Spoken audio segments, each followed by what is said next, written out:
Hey there, Clark Reid back with you, popping in with more tech headlines. If you like these reports or find them useful, give us a like. Hit a little love tap on that like button, and you can also subscribe, and then you'll know when each new report is up and ready. Usually there are about 4 of them a week. DeepSeek, the buzzy AI from China, is now getting some not-so-good buzz. NewsGuard reports that the chatbot failed to provide accurate information about news information topics 83% of the time. It scored 10th out of 11th compared to leading Western competitors.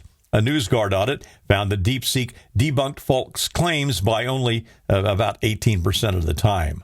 And if you think a poor return on your information isn't too bothersome, well, here's some more food for thought about DeepSeek. According to BGR.com, and frankly pretty much widely reported elsewhere too, there is built-in censorship about anything sensitive to China.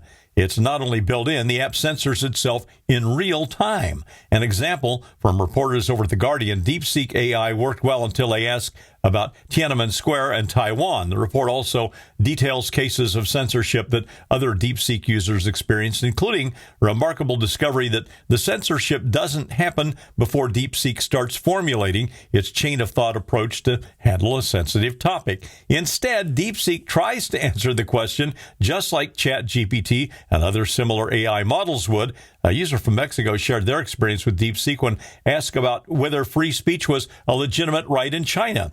Now, today, the app has apparently also been removed from the Apple App Store and Google Play Store in Italy. Caveat emptor with this thing, folks.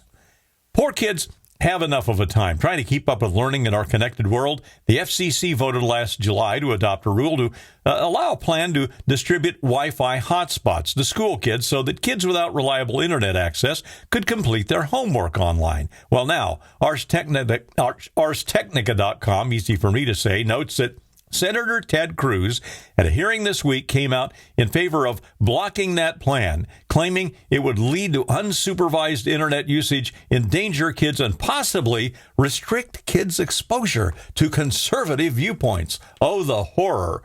The government should be complicit in harming students. It shouldn't be complicit in harming students or impeding parents' ability to decide what their kids see by subsidizing unsupervised access to inappropriate content, Cruz said.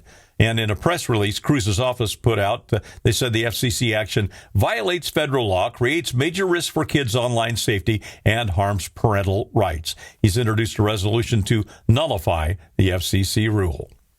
With Apple's upgrade to iOS version 18.3, T-Mobile subscribers with a compatible iPhone and Starlink beta access are able to connect to Starlink satellites. Reporting according to Bloomberg, Apple quietly worked with SpaceX and T-Mobile to add support to Starlink to the iPhone lineup, and T-Mobile's website now confirms that new integration.